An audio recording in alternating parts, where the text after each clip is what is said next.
All right, welcome to the Young Turks election coverage. It's Iowa caucus time. Can you tell I'm pumped? If Bernie Sanders came in third or fourth in Iowa, everyone would declare his candidacy dead. Once he wins, it is very likely that they will declare Iowa irrelevant. Okay, Ben, counterpoint, go. The counterpoint is you guys sound insane. That's all, and it doesn't. In the end, it doesn't matter. Emma Vigeland, TYT reporter in Iowa. Right now, I'm in the Bernie Sanders party, and look, it's filling up quickly, and there's a lot of excitement here. Based on what you said alone, I'm calling it. Joe Biden's going to come in fourth. You couldn't find a Biden supporter if your life depended on it. We have to call something like an hour and a half before we actually find out what happened. No, because that's the fun part. That's the fun part. I'm calling it.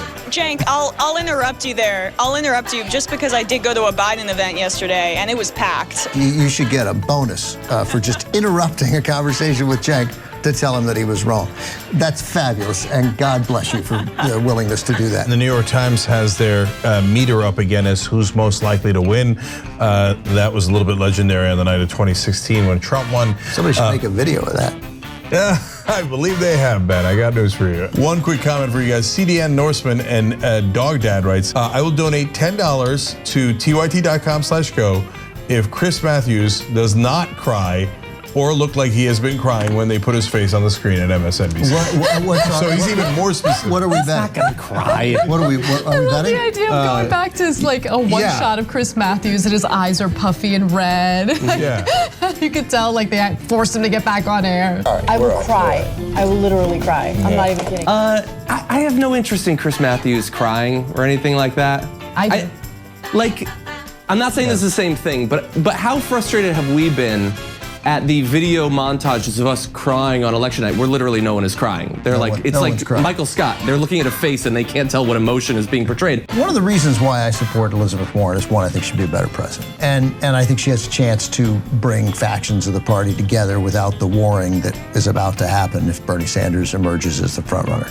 And part of the reason why I think that warring will happen is because of the conspiracy theories that you guys continue to talk about, because they're not totally made up in my mind, right? I mean, thank you. We appreciate Come on, that. man. But I definitely think you guys are out of control. I mean, I do. Like what? Give me an example of a conspiracy theory. You think the world being against Bernie, you read every tweet and every news story as being against Bernie. In general, I'm not specifically. I could literally name like 3 articles that were pro-Bernie. I'm sure there were no others. I don't care. I know you guys are wrong. There's nothing you can say to me. You guys you've missed the boat on this one, but it doesn't matter. There's not one person who makes the argument about Bernie Sanders not being a Democrat that is genuine. 100% of the people who make that argument are full of crap. So that's just a fact. And anyone who says, oh no, I genuinely care that he's an independent, get the hell out of here. You make your own point. You're wrong. It's hard to win the Democratic nomination when you've been railing against the Democratic Party. You create an obstacle. You shake your head. That's obvious. What is that? What that says is, I gotta be honest, what that says is I don't care about policy at all. I just care about, it's my team. Some people just care about the team and they don't care about policy at all. And so, all right, fine, you're thoughtless. That's fine. No, you're not. Just admit it. F off, man. We're not thoughtless. I want to win. I want to win more than you want to win, because I don't think anybody. That's crazy talk. No one wants to win more than I do. I don't agree. I think I'm a better Democrat than you if you think that. I think I'm a way better Democrat than you, no matter how much I criticize Democratic leadership. Quick update. Yes, really let's do fast. Numbers. No, this is not a numbers thing. We're not going to get those for a long time. All right, back on the Young Turks Iowa caucus coverage, and the conspiracy theories have begun. There is a glitch in the app that is counting the votes in Iowa. If they come out of the glitch and they're like, yep, Bernie's in third, this place will explode. You will never convince Bernie Sanders supporters that he actually came in third. So, nice job on the glitch, idiots. Come on, man. I had such. I want to mention something. Just as an FYI, Bernie's people planned for this and developed their own app for logging results. Aaron Turner writes in, my husband was a precinct captain for Bernie tonight. The Bernie app failed as well. Okay. Emma Vigeland has an off-the-record source saying that the DNC may have been hacked. If they got hacked, I wonder if that affects Trump's impeachment at all. Or are the Republicans going to say, yeah, I don't care. I don't care that every election is hacked. We're going to let Trump get away with trying to interfere with elections. And now he can interfere with any election he likes. and the Russians can, or whoever, can hack anyone that they like. Of course they're gonna. No, this changes nothing. Like Trump could be like, I murdered that guy. I murdered him. You can shoot someone on Fifth Avenue. Doesn't matter. Get away with it. So like, let's stop pretending like Republicans have any type of like morality or soul. Can I say, hey, China, any other foreign country, hack into elections and make a Democrat win? And I'll tell you why I say that, because that's the only way this thing gets fixed. Like, so elections are getting hacked against you, and you're like, okay, all right, I guess so. So, Anna, you were saying the person who helped develop the app is Robbie Mook, who was Hillary Clinton's campaign manager. Look, right now, I don't know what to believe. You know, the DNC or the Democratic Party in Iowa is saying that they've been hacked. I don't know what that means. Yes. This significant update. So this is from the IDP communications director saying that there were inconsistencies found in the reporting of 3 sets of results. They said this is simply a reporting issue. The app did not go down, and this is not a hack or an intrusion. The underlying data and paper trail is sound and will simply take time to further report the results. All right, we're back on the Iowa caucus coverage. Lots of anger, frustration, although it looks like Bernie Sanders has won. So wait, John, didn't you have an update on that? Biden's lawyers saying that no official results should be released until the Biden campaign has had time to talk with them and put out a statement. Yeah. Hell no. Release the results right now. It's obvious that the candidates know because Biden's depressed and trying to hide the results. And Bernie's overjoyed. They know what the results are. Release them right now. All the headlines are, no one knows who won. The Democrats are idiots. There's a massive glitch. And now Biden's team is saying, no, you should hide that for a long, long time. The delegates isn't the relevant part of Iowa. The press that you get out of it is the relevant part of Iowa. And they just ruined that for the winner. And Ben read a story from the Des Moines Register from 4 days ago where they said, oh, we're not going to tell you who designed the app. That might jeopardize them. No, you morons. That's called transparency. There's an update. So Lee Fong, reporter at The Intercept, tweets, 3 different sources say a firm called Shadow developed the Iowa great, Shadow. Yeah, they haven't responded to comment. Neither has Iowa Democratic Party. The firm was paid by Mayor Pete's campaign. Oh my God, are you kidding me? Well, just no. Listen. Okay, Emma Vigeland in Des Moines at Bernie campaign. Say the roles were reversed and we thought Joe Biden had won and the Bernie campaign wanted some sort of audit or a way to craft a statement because they thought that there might have been some interference. I just want us to be fair here because I think it's, understandable that the Biden campaign might have some concerns. Yeah, Emma, that's a fair point. Yeah. On the other hand, if you hide the results for 3 days, you get nothing out of the Iowa win. You get nothing out of it. Look, I think. Let's also bear in mind, we've potentially gotten way ahead of ourselves. Yeah. The Biden campaign has requested time. Right. They have not been given that time. They haven't been given 2 hours. They've been given this. I know, but I'm saying 12:17 on the East Coast. I understand that. Shadow is a spin-off from Pacrinim, a new Dem dark money super PAC hybrid. Oh my God! For God's sake, we're letting super PACs count the votes? No. If that's true, and The Intercept has an excellent record, if that's true, it is insanity on top of insanity. On CBS News, Ed O'Keefe said that part of the delay was as a result of new rules that were put into place to add more transparency after the 2016 race. Quote, what is happening tonight is exactly what Bernie Sanders asked for. Oh, shut up. Wow. Who wrote that? Who said that? That's Ed O'Keefe. Maybe he means he wanted to win, and that is what's happening tonight. Exactly what he asked for. CBS reporter? It is. So now not only does it screw over Bernie Sanders, CBS News mainstream media reports it as it's Bernie Sanders' fault. He had it coming. All right, guys, we're back on the Young Turks, and apparently Pete Buttigieg is giving a victory speech. And he also tweeted the following: Iowa, you have shocked the nation. By all indications, we are going on to New Hampshire victorious. What in the world? Because look, hold on.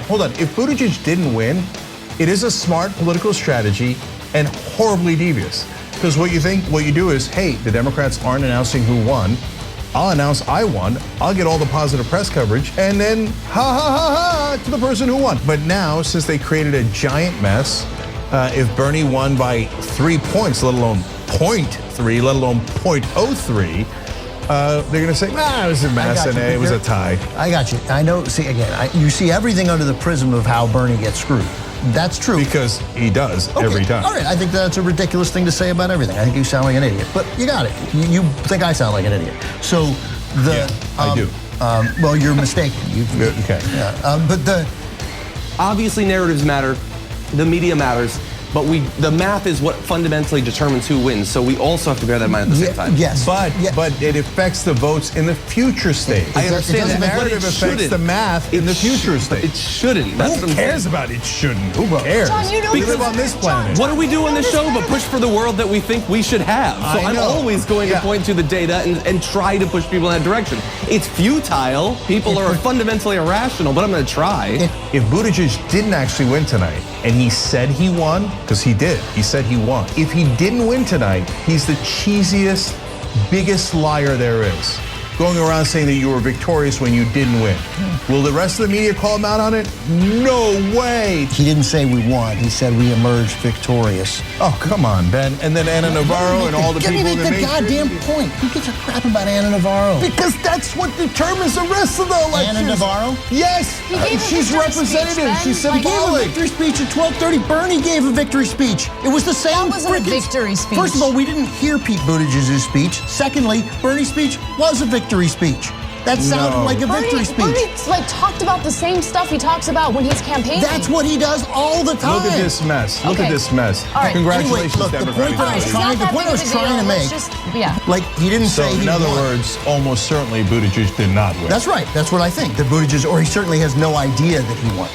That's what I think by the wording of that. All right. We are going on to New Hampshire victorious. So he just said we don't know the results and we are going on victorious by all indications. Why do you Associated Press headline, the latest, Buttigieg declares victory amid Iowa vote delay. All right. Off it goes to every paper in the country. Let me tell you something, Jake. If he didn't win, then Joe Biden and Bernie Sanders and Elizabeth Warren get to have a field day making fun of him. And it's easy. It writes itself. No, and then every Ana Navarro on the planet will step in and go, that is so unfair. He said we didn't know the results. He said it in his speech. Okay. He legally covered himself. Yeah, and we all just gave like- him credit already, so shut up already, okay? Yeah, and- you guys are such babies. Oh, are you still crying over it? Or just because you won, but we gave the credit to Buttigieg, are you still crying? That's what they do. I just want to. I think what's going to happen is, as usual, the war between mainstream media and online media.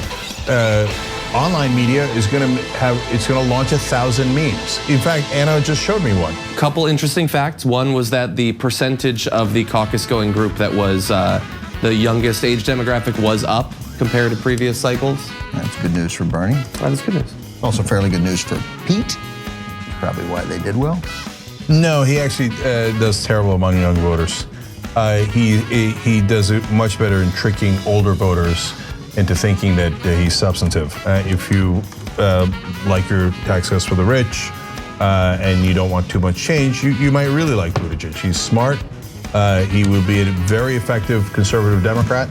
But other than that, if you think he's going to bring you change, you got tricked. And it's very, very hard to trick younger voters. They grew up on the internet. Just Google it. So younger voters don't like you. Like young progressives loathe Buttigieg. They can't stand Buttigieg. You want to know why? Because he's a phony. Yeah. You know, we've got to. He's Yeah, the he's worst a fake in slimeball. America. Like, that's he the- really is. yeah. Politician through and through. Young people are Yeah, right, yeah, he's definitely- and people who are supporting him are wrong. They just are. And by the way, that includes a lot of my friends. Why? They're perfectly smart people. They just happen to read the New York Times and watch CNN. So they got duped into thinking that Buttigieg is real. Okay, and what is that? Future former Republicans. I don't know, you. Where you criticize everybody who likes the Mayor Pete as they make the huge mistake of reading the New York Times, and I'm not going to sit at a panel where media gets hammered like that. So you're wrong also. If there was no social media and there was no internet, Buttigieg would 100% get away with it and might be the next president of the United States. Oh God! Look, I can't help it. We know firsthand what happens in the media and what they're willing to publish, knowing full well that it's untrue. That's what I'm talking about, Ben. Like, I get it. I went to journalism school. I drank the Kool-Aid. But no, we've seen it happen, and it's orchestrated. We've seen it happen firsthand when it comes to someone we know personally. Well, come on. How do you look at that and think like... I don't see it the same way at all. I don't see it as close to the same way. I see it as laziness and irresponsibility. Yeah, but it's not, because it's nothing, it's not... They said that Cenk said that... I know, we're not allowed to talk about it, but it's just, it blows my mind. So I keep thinking of the National Press Club, where a well-meaning, wonderful lady who was the head of the club challenged me after my speech, and she said something to the effect of like, what do you want them to hire radicals? Yeah. Then they might have to pick sides. It's not picking sides, it's telling facts. If you think Social Security should be cut, then you'll be super excited that Biden wanted to cut it. That's not picking a side, that's just telling you a fact. Nothing more exciting than seeing more elderly people living on the streets. Awesome, hey! Yeah. So the reason that God, I can't stand it. I can't stand the fucking greed in this country. I gotta read something real quick. Okay, it's just so, we're almost done. The reality is, if you covered policy, then progressives would win because they have the policy. That's why we're winning in social media. Due to the failure of the Iowa Democratic Party to release results tonight, and in the interest of full transparency, Bernie 2020 senior advisor Jeff Weaver is releasing the campaign's internal reporting numbers. So I can't read it, guys. I can read it. Here, 30% for Bernie, 29.66, 24.59 for Buttigieg, so 25%. Bernie wins by 5.07%. And then wow, Biden 21.24 for Warren, 12.37 for Biden, just ahead of Amy Klobuchar. 30 points is a substantial result and a substantial win. It's the number you wanted to hit. I mean, it's not. Yeah, it's 30 to 25 to 21, but that's a good. He won. There's no way around it. That's and Buttigieg at 25's got to be pretty happy, but he's definitely victorious. Yeah, but definitely not victorious. It's a victorious and number. A 5-point win for Bernie over Buttigieg is a real victory. That's not within. Hey, that was 1 point or 0.03, and that was too close to call. No. 5 points is a victory. No question about it.